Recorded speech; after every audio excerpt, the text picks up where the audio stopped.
নমস্কার বন্ধুরা, আজকে আপনাকে কচুর চোখা বানিয়ে দেখাবো কিভাবে বানাবো। আপনারা আমার সাথে থাকুন। প্রথমে কচুগুলোকে ঠিক করে ধুয়ে প্রেসার কুকারে সিদ্ধ হতে দিয়ে দেবো।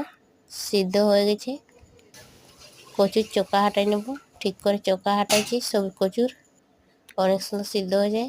এখানে রসুন ঠিক করে ছড়াই সিলে দিব।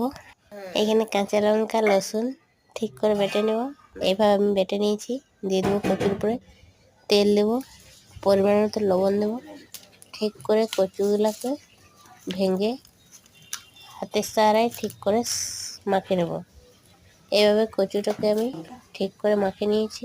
আবার তেল দেব, তেল দিয়ে ঠিক করে মাখে একটু ঝাল ঝাল হলে বেশি ভালো লাগে খেতে। একটু আমি বেশি ঝাল দিয়েছি, বেশি লঙ্কা দিয়েছি। অনেক সুন্দর লাগছে কচুর চোখা।